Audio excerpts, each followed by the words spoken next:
Welcome to In Progress, a podcast to help you grow and learn how to become a better version of yourself. Now, here's your host, Michael Cirigliano. Welcome, everybody, to In Progress. I'm your host, Michael Cirigliano, with special guest Danny Boynton. How you doing today? How are you doing today? I'm doing very good, actually. Very, very good. I'm on a little staycation myself right now. As you know, I just left my job, got a new one. Got a lot of new changes coming in life. Pretty excited about all of them. Feeling good. Yep. What's going on? So got another little baby on the way. Makes number 3. Look three. at you go. Yeah, 3 boys. So that's all I can create apparently. So yeah, just doing the dad thing. Kind of buckling down on life. 36 years old now, realizing like, hey, got to start, manning up, doing the thing for everybody. Absolutely. And it's not just my mouth to feed anymore. I got 3 little ones now, myself and a girl. So. It's a lot of mouths. That is a lot of mouths. And 3 boys. Yes, That's exactly. gonna be a whole lot. A whole lot. You got a soccer team coming, though. Pretty much, yeah. Pretty much right now, too. The way she's eating pregnant, the boys are already here. You got Halan coming out, basically. Let's hope. Yep. Her bump is pretty big, so. Yes, yeah. That's English, probably... Mexican, Colombian. He better have a contract soon. So. I swear to God, he's got to. I know you started a new job, or you're starting a new job. Yes. How was that transition going from, like, what made you leave your job to go to the other job? Was it something to do with, like, providing for the kids, or what was that? So it was a mixture of a lot of things. One, age. Pretty much I'm going through a midlife crisis right now, if you want to call it that. Okay. You kind of have to sit and look in the mirror and be like, all right, what's going on here? Because one day you just wake up and you're just not happy and you can't put your finger on as to why. Yeah. It's nothing that just like spurred it. You're just not happy anymore with what you do. Really? Yeah. And I did sales and wireless, as you know. Mm-hmm. Obviously worked with you for years. Long time. Yes. So I was comfortable. And I mean, we were good at what we did. Mm-hmm. But as 36 years old, you start seeing the ceiling in the jobs and you start seeing industries change. And our industry, as you've seen over the years, has changed dramatically as it is. Yeah, and absolutely. At 36, I look above me and see guys that are my age at that point that are already above me. And where are they going to go? They're lifers too at that point. They're going to be at the same spot I'm going to be at, and I'm going to be shooting for that guy's job. And I just didn't want to be in that game anymore. So it was a mixture of that. It was also a mixture of finances too, as well. Another little kid on the way, and a girlfriend and stuff, and have to start providing. No more living at mommy and daddy's house. No more. Got to cut the umbilical cord. And 36. Yeah. You get to that point. I wanted to do it earlier, but I mean, as we'll talk about later in the podcast, being a single dad, it could be hard. It can be very, very hard on you financially, emotionally. Absolutely. Mental health is probably the biggest thing. Trying to stay on top of all of that while providing for yourself and for a family that you potentially don't even get to see as much as you'd like to. Yeah. It's one thing coming home from work every day and getting to see your kids, and another having to come home from work every day and give up a majority of your paycheck, and you don't even get to see that smile greeting you at the door every single day. And it's nothing against you, the mother. Yeah, exactly. It's just. It can suck, so you start to realize things and you're like, all right, I got to do something here and make some moves.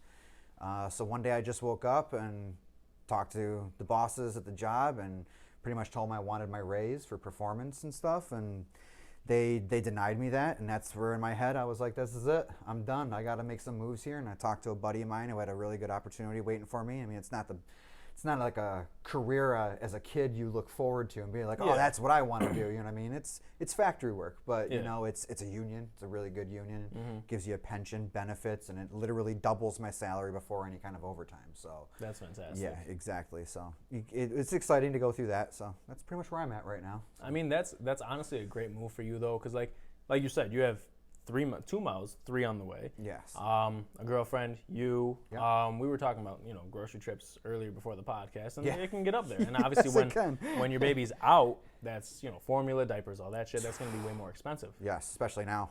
Absolutely. Especially now. And I'm assuming you're like prepping for the baby to come. You're buying absolutely. All the shit We're for in it the process already. of building our nursery and stuff like that. We got baby shower coming up very soon. Damn. So yeah, hoping to get a lot of that stuff given to us, hopefully, so we don't have to. That's break the point the of the bank. baby shower. Absolutely. You gotta hope for everyone to just like everyone give shit rubs to you. the belly like a lamp on a genie, and you get free presents. Exactly.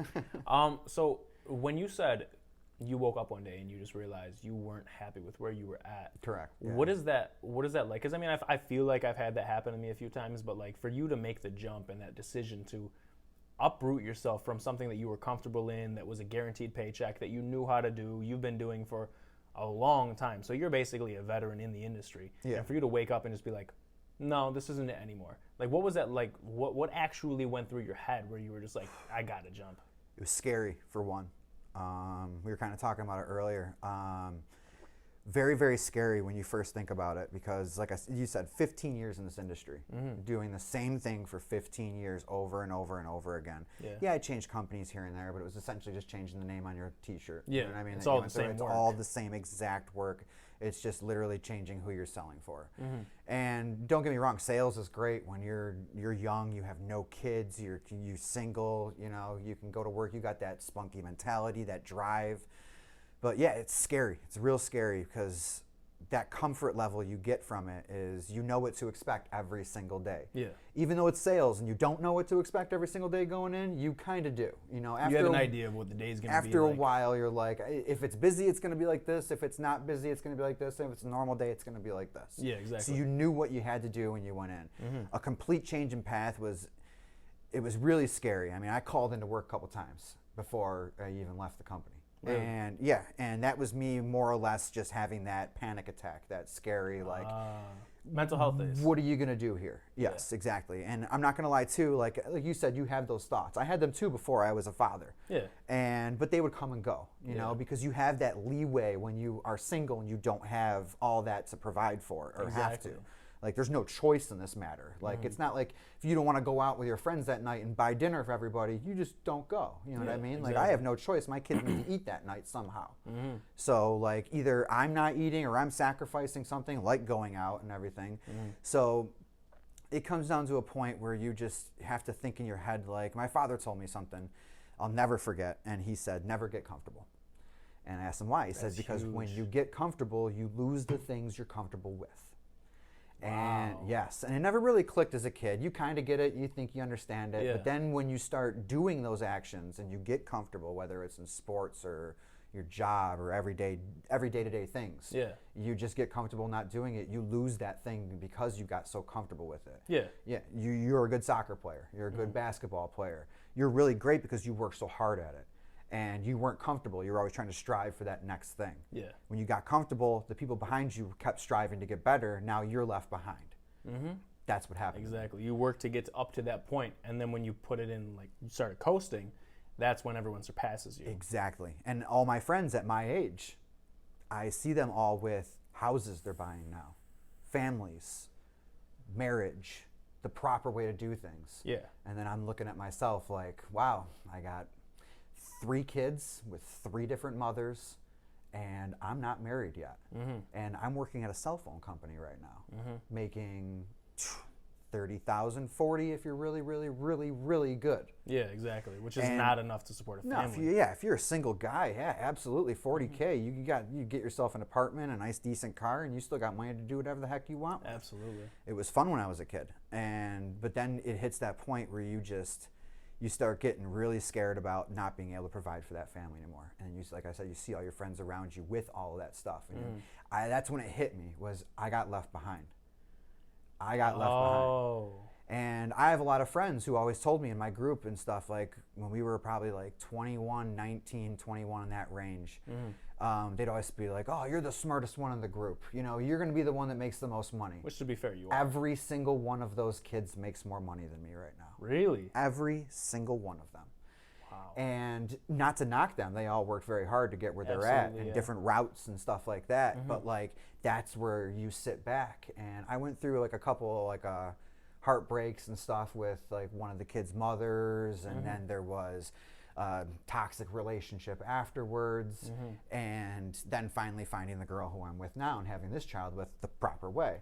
And you know, it took me a couple tries, but trial and error. You get there. You get there.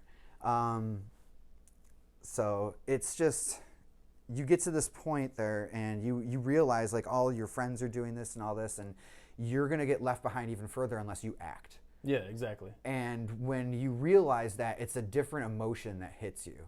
And like I said, it's scary, but it's also like that taking that first step off the cliff. Knowing you have wings to fly if you really truly wanted to use them. And you're just afraid to jump off that cliff. All your friends took the jump. And they flew. And here they are telling you were going to be the one that jumped off the cliff first and fly. And you didn't do it. You stayed comfortable with what you were doing and kept making stupid mistakes with relationships, and trying out things with sports and stuff like that that got nowhere, while they all took that route and had that thought earlier, which is what I should have done. So that's really what hits you when you make that kind of a jump. And like I said, it can be scary, but it also can be exhilarating all at the same time. Yeah, absolutely. And that first day when I finally texted in and said, this is it, I'm done, I'm not coming in anymore. And for the first 10, 20 minutes afterwards, I was pacing. I was looking on my phone. I was still going on the GroupMe chat, seeing if they logged me off yet, and wondering, did I make the biggest mistake of my life? Because I didn't get the start date for my new job yet. Okay. Yes, so it's kind of a dumb move on my. It was a big jump, but that was just me putting my foot down and being like, you know what? Even if this job doesn't come back, is me getting into it. I'm still going to make this move because I have to. Yeah. If I don't do this now, when? You keep saying you're going to do this. You've been saying you're going to do this since the age you hit 30. It's been 6 years.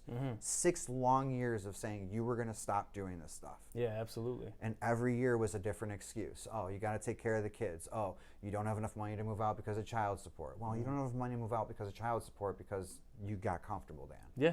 Exactly. You know? And it's a hard realization to think that, and we'll get into that further in the podcast, of being a single dad and learning how to manage all that stuff, and coming from a point where I had no clue what I was doing. No clue what I was doing, no financing, no backing. If it wasn't for like the people around me, I would have been a lost puppy. Just wandering around with a baby, having no idea what to do. Wow. I mean, the parental instincts, they kick in and you know what to do, but if you don't have the finances to do said thing, it's an awful feeling that can come over you, especially when you have to rely on other people too, fully knowing I have to rely on this person in order to feed this child that is my responsibility. Yeah. And it's just an awful place to be. And then learning how to overcome that and get to a point where now, as I'm seeing, it's like, wow, now I finally have this where it's really not as tough. There is a light at the end of the tunnel. And it may not seem that way for a very long time. Yeah. And I'm sure you know, have plenty of friends who are single dads and they lose their minds, some of them. Absolutely. And they go into this deep, dark place and they never get out of it. And hopefully today I can kind of like help some of these guys and teach them like, hey,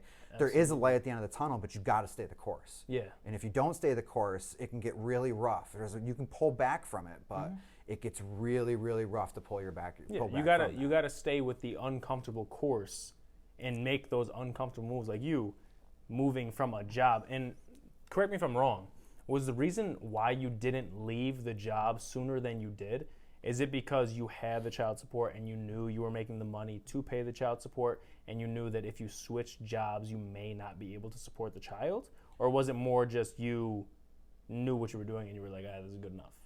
There's a little bit of that, but the biggest factor of that would be more or less, how to put this correctly there,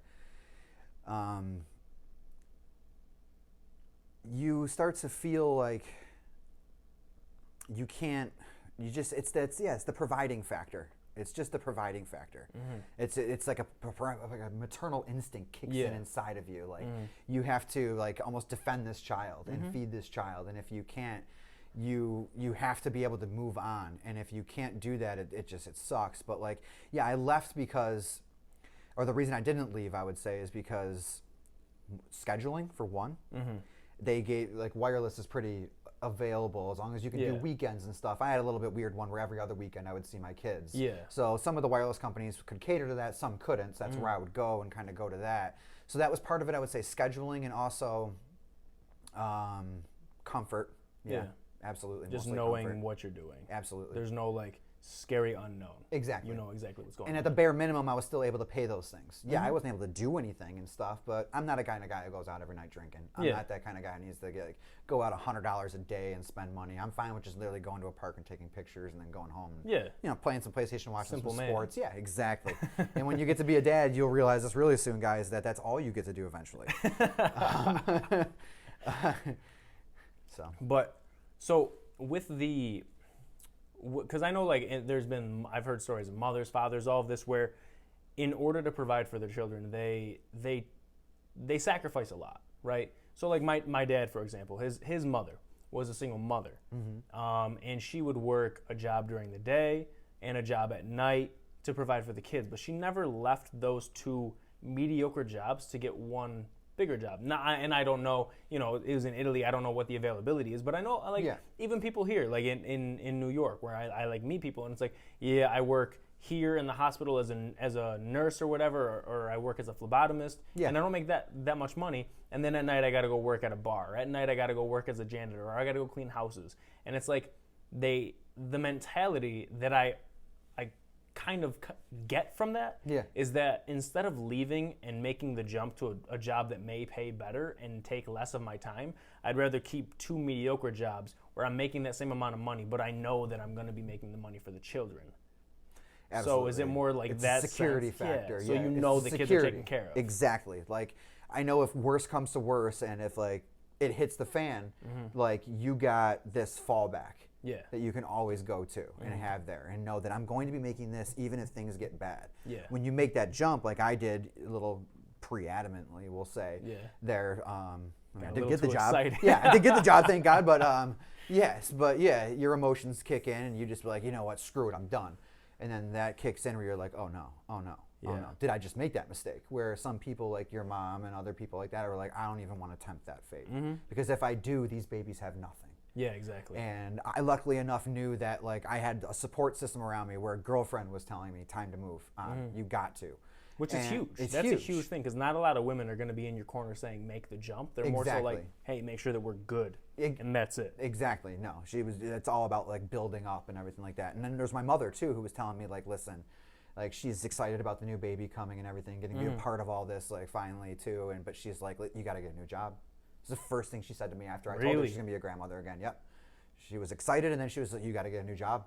Like you're not going to be able to afford it now. Yeah. And it hits Which, you. to be fair, that's absolutely correct. No, absolutely. With the money you make in the wireless industry, you can't support 3 mouths. No, yeah. I mean, you can, but like you are going to be living in somewhere you do not want to be raising children. Yeah. And you're going to be like on a whole bunch of assistance programs just to be able to get them the food that they need. Yeah, just to get by. Just to get by, the bare minimum, which is not enough for these kids these days. Yeah, absolutely. I mean, it's crazy how much they eat and how much prices have gone up. And like I remember my first son, when we would get diapers and wipes, they were $10, $15 cheaper than they are now. Really? It's absolutely insane. Damn. I mean, a lot of it could have been COVID shipping stuff and delays and everything like that, but we'll see how that pans out and levels itself out again with the new one coming. Hopefully, otherwise I'm going to be find me on a couple of street corners at night. So you have 2 kids right now. 2.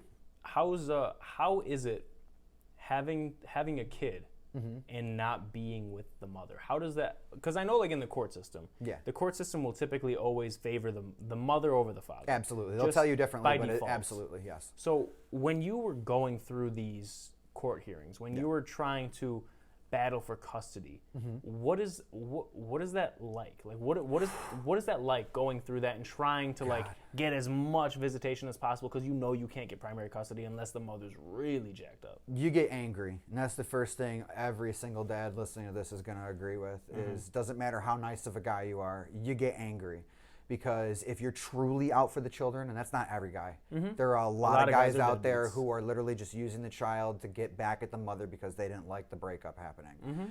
And I mean, I got to admit too, like during like some of the breakups and stuff like that, for like the first week or 2, you're bent out of shape about it, and you try to get the girl back and everything, and but it's for the wrong reasons. Yeah, it's for all the wrong reasons. But it's anger.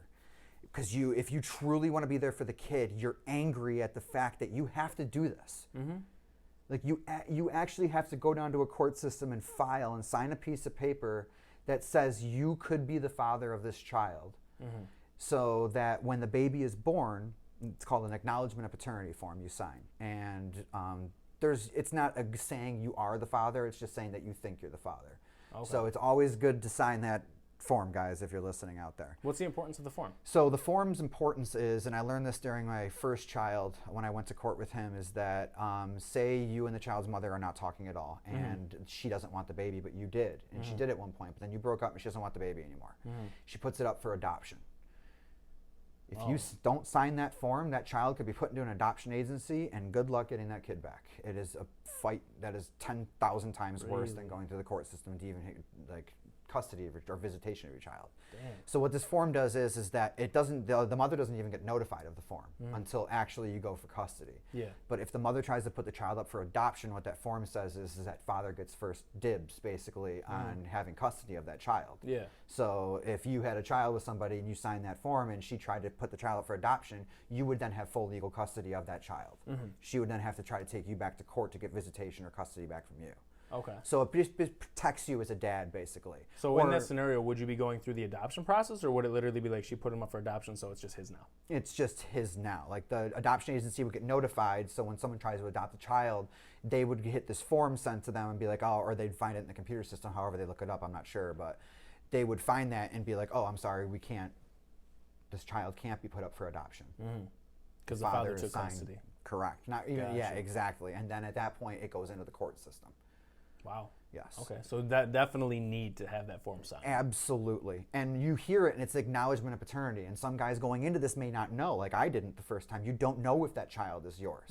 You don't want to sign paternity saying that you're the father and sign a birth certificate for a child that's not yours, unless you really want to do that. And if, by all means, if you want to do that, good on you. But like if you didn't want to support a child that wasn't yours, you see that form's name and you get scared, thinking like, I'm admitting that I'm the father of this child and I have to pay child support to this baby when it's born, but I don't know if it's mine yet.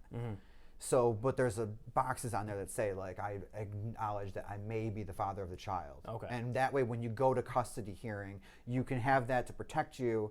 And then if they try to put the child up for adoption, they can do a DNA test. If it's yours, then it goes into courts for you getting custody. Okay. If it's not yours, you're free and clear, and she can send the child off for adoption. Now I've heard stories, and this is not pertaining to you obviously, but I've heard stories where people go into it blindly, sign the birth certificate, and does signing the birth certificate of a child that's not yours basically lock you into supporting that child? That is a great question. Legally, I am not sure. I believe it does until proven otherwise. Because I know you have to go through court, though, to give child support put on you. It's two different court systems you go through. Okay. There's child support agency court, and then there's a court system for visitation and custody. Okay. So if you have child support, if you sign the birth certificate and the court assigns you a court-ordered child support order, then yes, you have to pay child support. Okay. If you sign the birth certificate and then you're deemed not the father, then no, I do not believe you have to pay child support. Because I've heard stories of people where they find out they're not the father when the child turns 18, and they're just like, you still got to keep paying. That's called in the child's best interest, and it's messed up in some cases. So what does that entail? So what that entails is that, like, you've been, say the child was mine, I've been paying for 15 years of child support, but then I find out the child isn't mine. I've been paying for so long and been accustomed to that child, and that child thinks of me as father, that it's in the child's best interest for that to continue. Wow. Yes. Damn. Yes. That's rough. Yes. Now, like, if you got to put yourself in someone like that shoes, though. Put yourself in the guy's shoes in that situation. You've known this child for 15 years. You basically are the father. It's tough to say no to that, even when you know it's not. Most guys will be in that situation and be like, you know what? If the dad's still not in the picture, then they adopt the child. Yeah, exactly. And then they go from there. It'd be pretty cold to look at a kid you raised for 15 years and be like, not mine. Adios. And then just scram out of there, or even stay with the mother, but just be like, yeah, you're not my kid now. That's just awkward and weird, you know? So that's a tough situation, yeah. But yeah, that is true. It can happen. So with you not being with the mothers, how does that affect you as a father? Because you obviously don't have primary custody of any children. No. So how does that affect you as a father, like not being able to just see them all the time whenever you want? Hurts. Because I know you're a very what's it called? Involved. You're a very involved dad. You make sure that the kids are, soccer, taken care of health-wise, eating, playing. Like when you have the kids, that's your world. Yes. And seeing as you only see the kids one weekend or every other weekend, every Tuesday I get one of my sons. So like what kind of toll does that have on you as a father? So it hurts. Because say you have a bad day at work, there's nothing better than coming home. Like when I do have my kids, I worked that day, I came home and I walked through the door after a long day, customers screaming in your face. You open the door and there comes your son running at you and just gives you a big hug. Yeah. There is literally no better feeling in the world. And sometimes you want to have that. You come home and they're just not there. So you text the kid's mother. Can I talk to them? Sometimes they answer, sometimes they don't. And you got to respect their privacy. They're Right. doing something. They could be working. You Right. can't just expect them to be at your beck and call. Yeah, And a lot of just guys drop make that everything. mistake. Yeah. And so you have to wait. And sometimes when you really need it most, they're not there. And so it really hurts. And being an involved dad,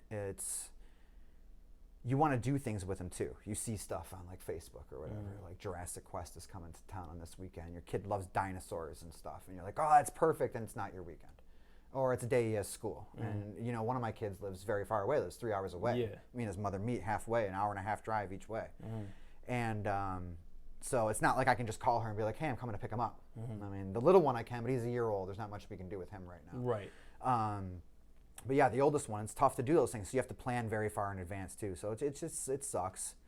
But you also understand it too, because the mother has that right, you know. Yeah, you exactly. guys didn't work out.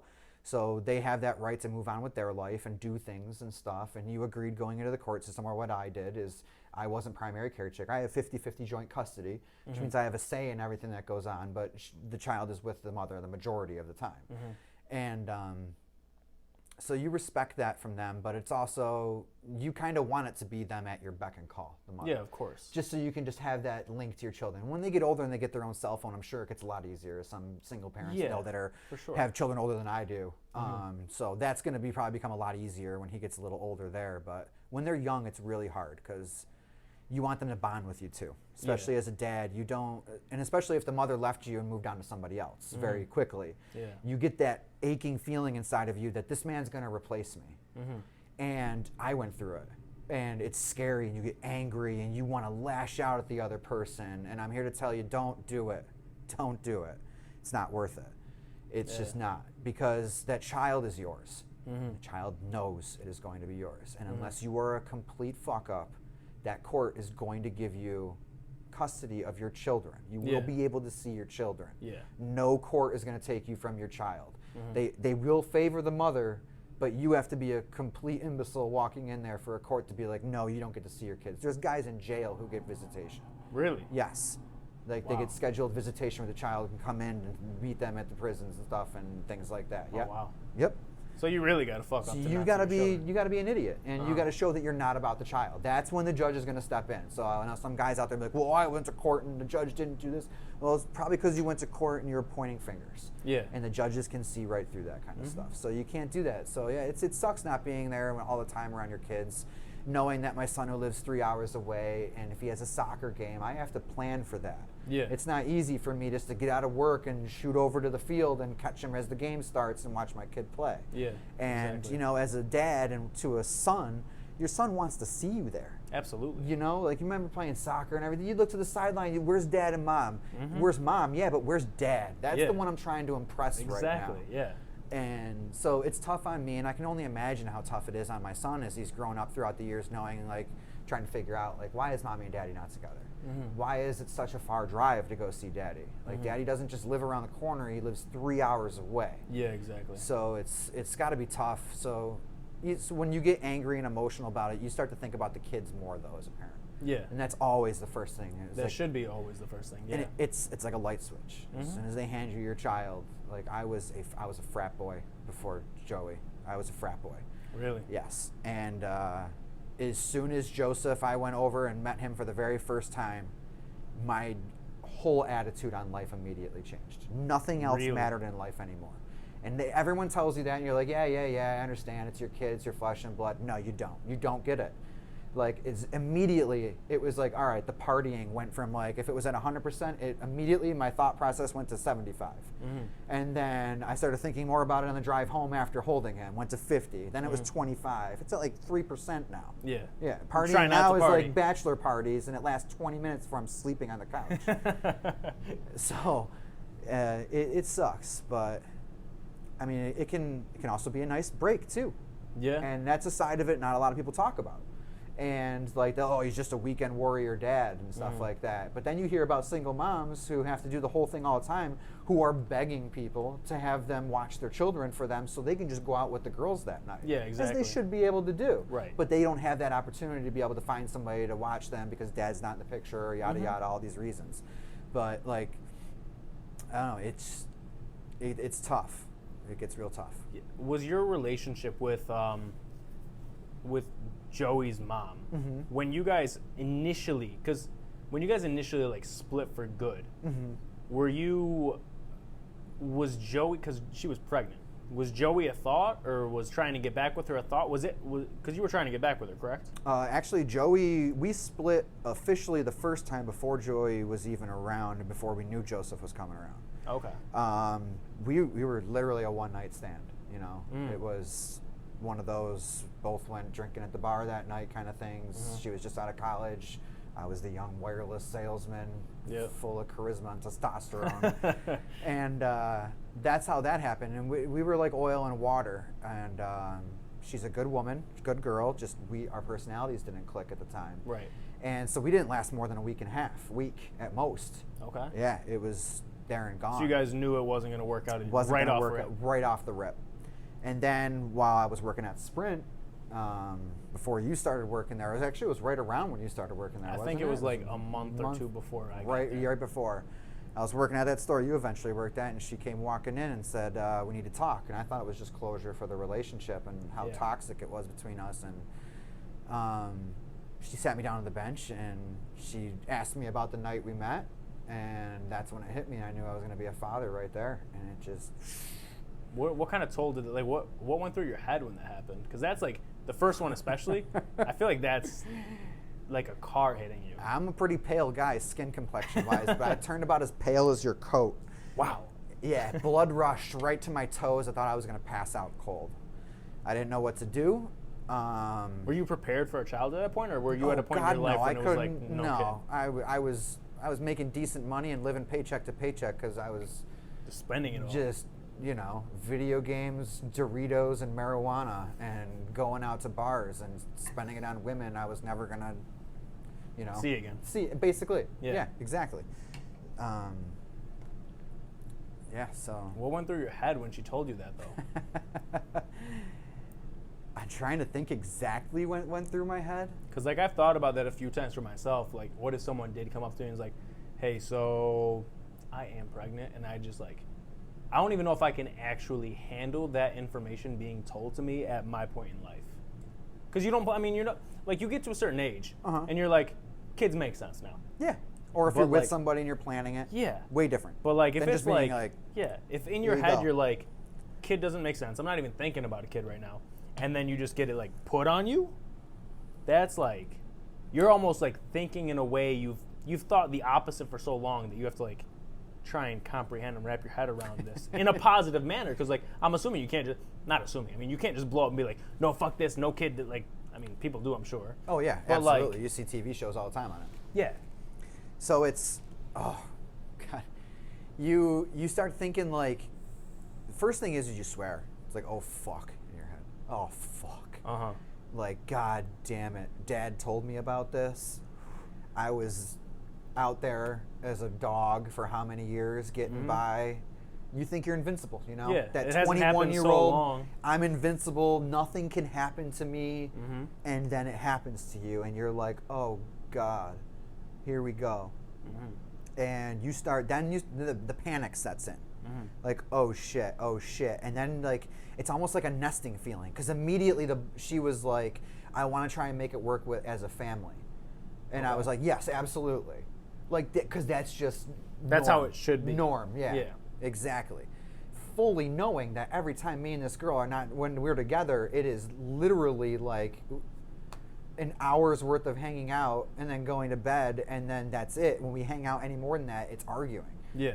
And so you knew in your head, even when that was proposed to you, that there's no shot. Yeah, it's like in your head's going, absolutely not, Dan, and your mouth's like, absolutely. Yeah, this is what we're doing. This is what we're doing because this is what my dad did.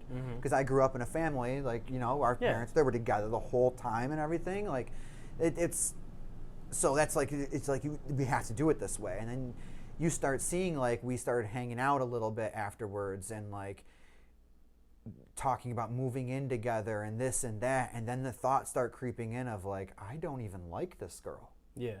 Like, I genuinely don't like hanging out with her. Yeah, like, I don't enjoy my time with her at all. Baby aside, this is never going to be a thing. And then, obviously, she started feeling the same way, too. And then she cut it off cold turkey.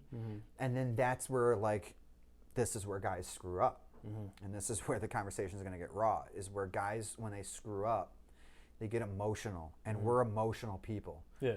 We like to hide our emotions as men, yes, Absolutely. but when we break that barrier, it's broken. It is broken. And you start panicking. And as a guy that came from a family with a father who was there all the time and had that perfect family, and you want to give that, when that starts to get taken away from you, or even when you know you should be doing it and you're doing it too, when it starts to happen, you're like, oh, no, and you start panicking and doing stupid things. Yeah. And like, because that's almost like, because like, I mean, for me, if I was to try and envision myself in that scenario, you plan your life out like so, right? So you plan, you're going to go to school, you maybe go to college, you're going to work in your 20s, you're going to be successful, whatever. Be an you're going to have, you're going to have the white picket fence, family, all that. And I feel like getting told that or going through that, it's almost like, wait, so the entire like 30 years old on that I planned for my life can't be. It's not that it like, I won't be able to. It's like it literally is taken from me. I have no choice. That's hard pill to swallow. Yep. You were here, you wanted to get to here, and you're going here, and then you just went way off, and you got to try to find a way back here. How are you going to try and get there? So how did you handle that information being told to you? Or what, like she told you, this isn't going to work, we got to stop? Pretty much. It was through a text message, like, just don't talk to me anymore. Damn. Yeah. She, I was a rebound. I don't want to get too much into detail, like just for her privacy on her end of it and stuff, because, you know. But when she told you that, like, was that just your world crumbled, essentially? Family crumbled. It was a heartbreak for family loss. Because you wanted that family. I've known you for a long time, and you've always wanted that. Always wanted family. Always wanted kids. Always knew I'd be a good dad. But I wanted family and to do it the right way. And so, like, it looked like heartbreak, but it was family heartbreak. It was, like you said, I just got everything yanked from me, and now I got to go this other path. That I didn't even plan on Didn't plan on it, and that I've been told my whole life is the wrong way to do things. You're going to get looked at differently. You're that guy now. You know, I used to watch that movie Mrs. Doubtfire all the time. And, I mean, for Christ's sakes, his name is Dan, too. That movie, it hits you. Like, when I watched that movie as a kid, it's just funny. When you watched it as a single dad who had that taken from you, that movie changes you. Yeah. If you want to know what it's like to be a single father and what a single dad will do to be in his kids' lives if he's truly about his children, it's that movie right there. Really? Yeah, absolutely. Rewatch that movie with that mindset and put yourself in a single dad's shoes of having that ripped from you. And you'll understand exactly why that man did all the things he did in that movie and stuff. So, like, but it also becomes a territorial thing too. Like, you realize at that point, like, this is all being taken from me, and you go into war mode. Like, this is all being taken from me, but you're not going to take this from me. I am going to make sure you don't take this from me. And here's another mistake men make, is that's not going to be taken from you. Yeah. And that mentality drives you to do stupid things that gets them taken from you. Yeah, exactly. Because now you're being angry at the mother, angry at the mother's friends, angry at the mother's family, angry at yourself is what you really are. Yeah, and you're just, what's it called? Projecting. Projecting, yes. Yep. You're just projecting at that point. And I made a lot of mistakes. And it almost got to the point of a restraining order. And, I mean, a lot of the stuff in there was bogus anyway, and it was dropped and everything because of that. But it makes you sit back and realize, like, even though the things that were in there were all wrong, I still had to sit back and be like, but you did do this and this. And while it wasn't malicious or harassing or in any way, it's just, it's unneeded. And it was that warlike mentality. Yeah.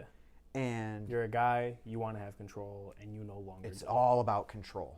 And you, like you said, as a guy, you have control over everything. You're told you're supposed to control everything. And then when you can't control something, you go into an utter state of panic because you don't have that control anymore, that grasp. And it looks abusive.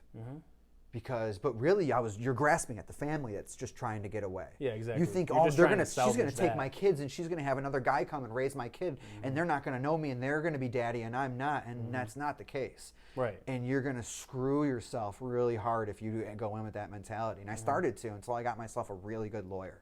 And he sat me down, was like, he was a straight shooter, didn't tell you what you wanted to hear. It was like, I was like, I want this, I want this, I want this, I want this. He's like, you'll get this, we can ask for that, and we should ask for that.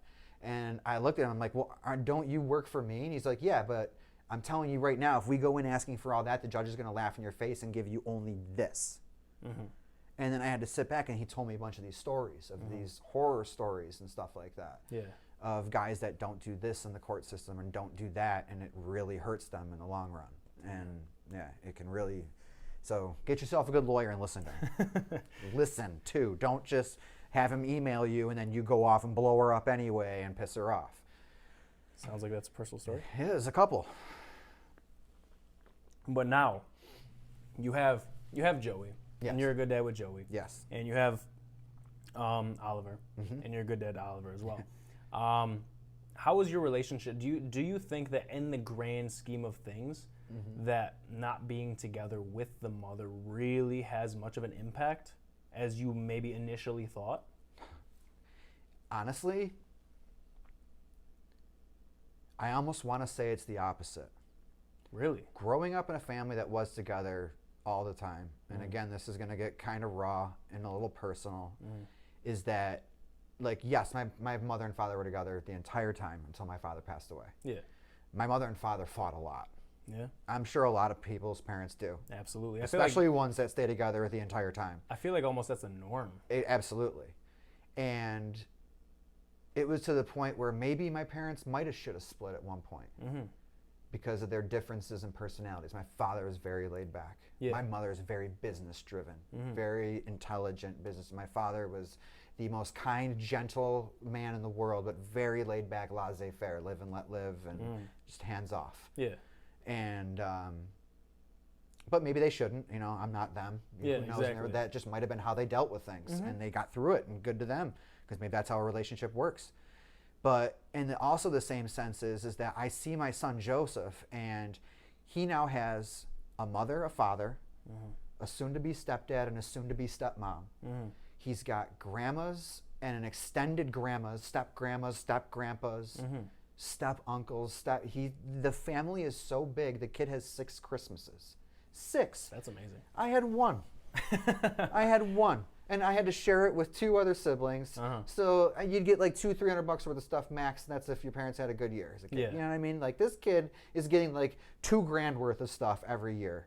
And you see this, and you see the joy in his face, and you see him come home, and as a guy, you get, like I said earlier, you get worried about another guy in the picture. And as I did too. And you should have a little bit of concern, a little bit, until you meet the guy, but you have to give him the benefit of the doubt. Right. Otherwise, you're just an asshole, and you're proving the mother absolutely right on everything she's been talking shit about you to him about. Really? Okay. Absolutely. You have to think of it that way. Everyone has their own opinion. Yes, that mother is probably talking shit about you, and probably vents to him about you every single day when you piss her off. Yeah. But you have to realize that person has a view too, and he's probably never met you yet. And when he meets you, if you go in with an attitude that proves her right, he's going to be like, here we go. See it. Yep. But if you go in and don't prove her right, he's going to be like, oh, he's a good dad, and he's in the picture. Yeah. But like I see my son come home, and when the first time I found out about the stepdad, or soon-to-be stepdad, when they first started dating, I was a little bit off at first until I met him. He was a good dude though. Shook my hand, talked to me, looked me in the eye and everything. Next couple of visits that we met each other was the same. They were dating for a very long time, and Joey liked him and didn't talk much about him. But then he would come home, and he would slip and say, I was with mom and dad the other day. And he would catch himself and look at me like I was going to get upset. And at first I wanted to. You get upset. Deep down, you're like, I'm dad. I'm dad, dude. Like, no, I'm father. He's just mom's boyfriend. He doesn't get, and then that's when you storm away calling her, screaming and yelling like an idiot. But it hit me. And he was smiling when he said it. And he was about to tell me a fun story that he was about to do with them. And I let him go. And I was like, buddy, it's okay. I was like, he's your daddy when you're not here. And he just proceeded with the story. And then you realize, like, wow, okay, if the person is a good person and is taking care of that child, then there's no reason for you to act like that, like, at all. And I feel like that's the most important thing too, is making sure that the other parent or co-parent or whatever you want to call it has enough common sense to be with somebody who is willing to actually take on the responsibility. and not just dating to date. Like I know a lot of single moms who will date just like guys that really don't have that class, that responsibility, that intelligence level, and that's when your thoughts are like, okay, this guy's gonna fuck my kid up. Yeah, exactly. But if they have the head on their shoulders to where they're like, no, I'm gonna bring a guy in who actually accepts Joey and takes care of Joey, then it's like another you taking care of Joey when you're not there. Which you should want for your child. Absolutely. You need that, like the number one cause of like gang violence and all this stuff and drug addictions, and I wouldn't say number one cause, but a very high cause of that is if the fathers aren't in the life of a lot of these children. So if you're not in the picture all the time or can't be because of distance or court orders or however you have it, like you should want somebody there, like you said, to be able to take that role. Yeah, like God forbid something happens and stuff like that. Like, if someone's gonna like raid the house, God forbid, and it's just your kid's mother and your child there, or would you rather have your kid's mother, your child, and a guy who is like you said, a good dude, head on his shoulders, and can defend them, and protect them, and teach them, and that's what you want there. Yeah. So now after being in this situation for so long, do you look at it as a positive? Absolutely, 100% positive. And do you think that, I feel like with a kid, not being with them all the time almost makes the times that you're with them a little more special? Yes, and here's where you hear all the bitching on Facebook from single moms and stuff like that about like baby daddy ain't shit, blah, blah, blah, blah, blah. Yeah. My kid comes back a terrorist animal, blah, blah, blah, blah, blah, blah. All he does is play on his iPad, blah, blah, blah, or does this, doesn't clean him, doesn't nothing. Or all they do is play, and he doesn't discipline the child. You get that, and they're not wrong. And but it's a hard truth. We're playtime. We're every other weekend. Yeah. We're when they're off of school. We're not getting them when they're with us. It's like, yeah, there's a couple chores here and there you gotta do, but we're not gonna, like when my son comes here, I'm not gonna make him work like a slave and then be like, all right, get in the car, we're going back to mom's. Right. He's not gonna want to come here after a while. Absolutely. And you don't want to do that either when all you've been working like a slave all week and all you want to do is go to the park with your kid and kick the soccer ball around or something like that. Yeah. And that's like, so it's, yeah, you get to that point there where like it's beneficial for the child to be split up like that, but it can also be a hindrance too, and it can go both ways. Yeah, absolutely. Now, another thing that I've wondered about is dating while being a single dad. Here's where it gets interesting, folks.